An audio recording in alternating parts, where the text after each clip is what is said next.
এবার আওয়ামী লীগ রাজনীতিতে ফিরবে, সরাসরি ঘোষণা দিলেন তারেক রহমান। বাংলাদেশ জাতীয়তাবাদী দলের বিএনপির ভারপ্রাপ্ত চেয়ারম্যান তারেক রহমান আজ একটি অভূতপূর্ব সরাসরি ঘোষণা দিয়ে দেশ জুড়ে ব্যাপক আলোড়ন সৃষ্টি করেছেন। তিনি স্পষ্ট ভাষায় বলেছেন, আওয়ামী লীগ রাজনীতিতে ফিরবে। তারেক রহমান বললেন, আওয়ামী লীগ একটা বড় রাজনৈতিক দল, তারা চাইলে রাজনীতিতে ফিরতে পারবে। আমরা কোনো দলকে চিরতরে রাজনীতি থেকে বঞ্চিত করতে চাই না।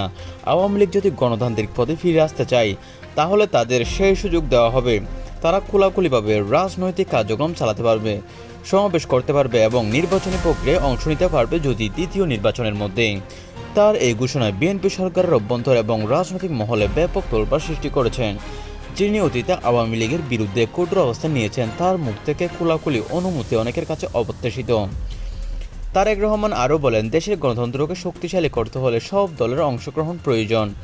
আওয়ামী লীগ ফিরলে আমরা স্বাগতম জানাবো। এদিকে আওয়ামী লীগ নেতাকর্মীদের মধ্যে এই ঘোষণা ছড়িয়ে পড়তে আশা উল্লাস দেখা যাচ্ছে। অনেকে এটাকে গণতন্ত্রের জয় বলে অভিহিত করেছেন।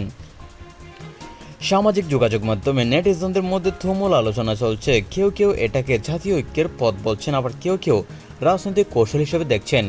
বিএনপি সরকার আমলে এনসিপি নিষিদ্ধ হওয়া এবং তারেক রহমানের মুখে আওয়ামী লীগকে রাজনীতিতে ফিরিয়ে আনার সরাসরি ঘোষণা দেশের রাজনৈতিক পরিস্থিতিতে নতুন মাত্রা যোগ করেছে। আওয়ামী লীগ কবে থেকে পূর্ণাঙ্গ রাজনীতি করবে এবং এর ফলে নতুন সমীকরণ কী তৈরি হবে তা এখন সময় বলে দিবে। এবং চ্যানেলটি সাবস্ক্রাইব করে দিন। ধন্যবাদ।